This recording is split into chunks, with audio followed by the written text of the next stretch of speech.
Standard 8, Unit 10, Changes Around Us. Hi all, welcome to my science class children. So today we are going to see about Standard 8, Unit 10, Changes Around Us. Everything around us happens due to many changes. So there are two different types of changes we are going to see today. One is physical changes, another one is chemical changes. Physical changes. What is physical changes? So changes in the appearance, it may be your height, weight, like any measurements, and also any color like that. So all these changes are known as physical changes. I have given you few examples for physical changes. First one, folding and unfolding papers, drying wet clothes, bending of iron rod and melting of ice. All these changes are considered to be as physical changes. Coming to chemical changes. Chemical changes are the change which happens when there is a reaction takes place between two different reactants to give you a new product. So that is known as chemical changes. It means a chemical reaction will take place between them. Okay. Now, here I have an equation of that. So reactants will react and a chemical reaction will take place which gives you a new product.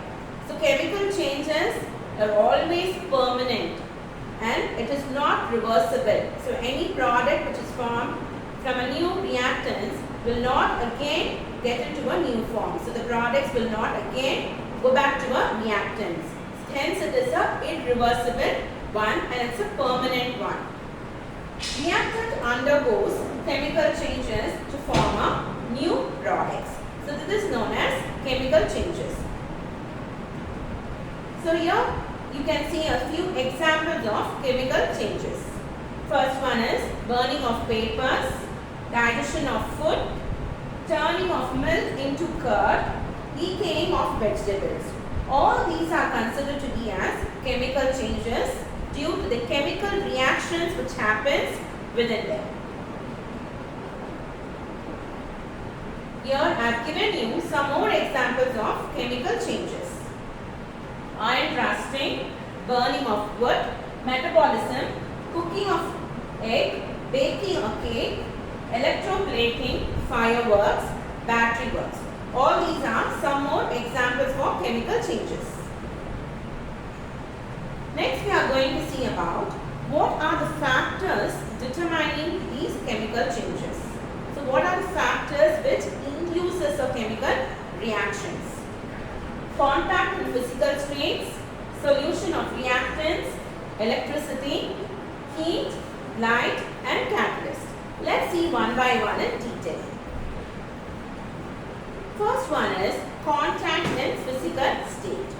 By seeing the picture, you can understand that the matchstick is rubbing with the one side of a matchbox.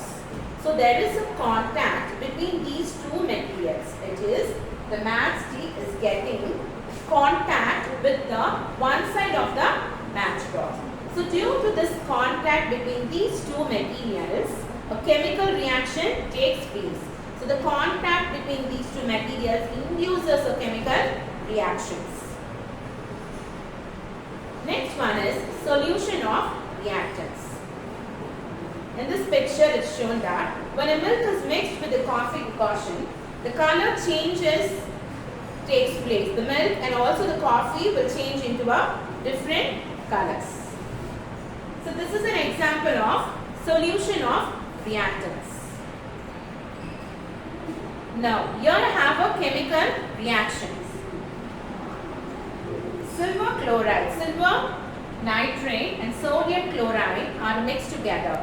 Say for example, when a solid form of silver nitrate and sodium chloride are mixed together, it will not undergo any chemical reaction and there is no new product is formed. But when it is dissolved in a water, when it is in the form of solution, these two solutions will react with each other and therefore it undergoes a chemical reactions to give you a new product, silver chloride and sodium nitrate. So this reaction concludes that Only chemical reaction takes place when the chemical reaction takes place only when the substance are in a solution form. Next we are going to electricity. So in our daily life, electricity plays a major role. Many appliances at home are worked only with the help of electricity. So electricity is also needed and it also induces a chemical reaction. Here I have given you one example. When electricity is passed through water, which is mixed with a small amount of sulfuric acid, two different types of gases, that is hydrogen and oxygen gases, are liberated. This is an example for electricity which helps the chemical reaction. The process is known as electrolysis of water. So any chemical reaction which works with the help of electricity is known as electrochemical reactions or electrolysis. And next we are going to see about heat. How heat determines the chemical reactions. So as we all know, everything at home are cooked with the help of heat. So heat also induces a chemical reactions. I have given you one small example for that. When you take a lead nitrate, dry lead nitrate in a test tube, and when it is heated under a light flame, gently when it is heated under a flame, you can see a reddish brown gas gets liberated with a crackling of sound. So this shows that heat is also responsible for a chemical reaction to take place. And next we are going into light. So this is a process of photosynthesis. As you all know that photosynthesis means plants preparing their own food with the help of sunlight. What do you mean by photo? Photo means sunlight. So plants get light from sunlight and water. With the help of that, it produces its own food. Okay? So any reactions which takes place with the help of sunlight is known as photochemical reactions. Now next, catalyst. Catalyst is also one factor which determines chemical reaction. So what is a catalyst? Catalyst is a chemical substance which helps to speed up the reaction, which helps to make the reactions done very fast. So that is known as catalyst. Metallic ion. In the preparation of ammonia in the harvest process, metallic ion is used as a catalyst which helps to speed up the reactions. Same way, in the preparation of lead, nickel played an important role as catalyst which helps to make the reaction very fast. So far we have seen what are the factors which determine the chemical reaction, and now we are going to see about the effects of these chemical changes. By making or by doing this many chemical changes, what are the effects, what are the results that's coming out. Okay? The first one is biological effects. So due to the chemical reaction which takes place between the substances or between the two reactants, many effects, that is many biological effects are taking place. One is rotten egg.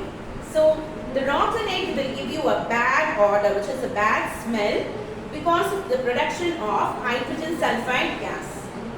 And another one is decaying of vegetables and fruits. So fruits and vegetables will give you a bad odor and bad taste, which will not be suitable for human consumption and other living organisms. This takes place because of chemical reaction which takes place within the fruit because of the enzymes and biochemical reactions. Next, rancidity of fishes and meat. So what is seen in the picture, children? It is the picture of a dried fishes. So how these fishes are getting dried? When the fish, so when the fish are kept in the sunlight, due to the exposure of light and exposure of oxygen, these fishes are getting dry. Okay, so once it gets dry, it gives you a bad odor. Okay, because of the exposure. These fishes have high level of polyunsaturated fatty acid. So when these acids are exposed to oxygen for a longer time, this gives you a bad odor. So this process is known as rancidity. Next one we are going to see browning of apple. So as we all know, many fruits and even apples, when it is cut and kept for a long time, it becomes brown in color. This is known as browning process. So how it happens? The apple contains a polyphenol oxidase, which is an enzyme. So these enzyme undergoes a chemical reaction when it is exposed to oxygen for a longer time. So because of this, the part which is exposed to air for a longer time becomes brown in color, and this process is known as browning. Now we are going to see about environmental effects of chemical changes. So in industries, mainly in industries and factories, many chemical reactions are taking place because it is a place where they are forming a new products. So because of these reactions taking place there, more amount of gases and smokes are get liberated outside.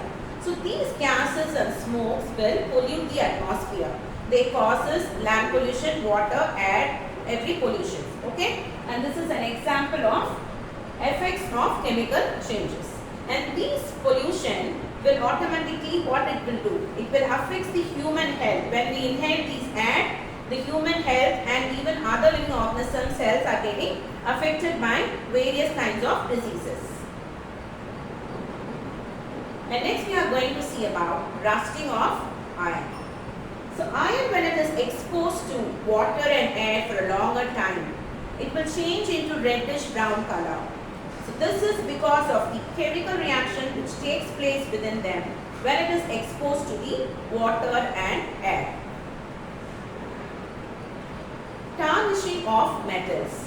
Usually we can say that the metals are very shiny in appearance, isn't it? The appearance will be very shiny and bright. But when these metals, when it is exposed to oxygen for a longer time, the color will change. And likewise, the silver spoon, when it is exposed to air and water for a longer time, it will get automatically changed into a black color. And even like copper or brass vessels we are using at home, it has a constituent of copper with it. So when it is exposed to air and water, it will change, it will form a greenish layer on the top of it. That is also due to the chemical reaction between the brass and the copper. And now we can see how these chemical changes, what are the results of these chemical changes? Okay, due to this chemical reaction and changes which happens, there is a lots and lots of production of heat, light, sound and also pressure. Let's see one by one. First one is production of heat. Now you can see this picture. When you rub your hands, you can feel that heat is being produced. And here is one chemical reactions which shows that heat is being produced. So when you take a quicklime, which is calcium oxide in one beaker, and when you are adding a water into it, it means it will change into a slate lime, which is calcium hydroxide. So because when you add water into it, the amount of heat gets liberated. You can see the amount of heat gets liberated like smoky like substances. So quicklime reacts with water to form slate lime, releasing a lot of. This is an example to show that heat is being produced by all when doing a chemical reaction. Next one is production of light. So light is also produced when there is a chemical reaction takes place. As you all know, when we light a candle, you can see a effect of light. The amount of light energy got dispersed everywhere. Okay, and here is one reaction also which proves that. So magnesium ribbon, when you burn a magnesium ribbon in air, you can see a smoke, a high amount of smoke, and also like a powder, chocolate powder getting outside. Okay, this shows that the light is also being given during the chemical reactions. And next one is production of sound. So sound is also produced during a chemical reaction. The best example for this is burning of crackers. So during Diwali time and during other festivals, you used to crack, okay, used to light or burn crackers. So all these crackers, during when you are lighting or burning crackers, you can hear a lots of sound. So these sound are produced only because of the chemical reactions which takes place within the substances. Okay. Our next, production of pressure. How pressure is being produced.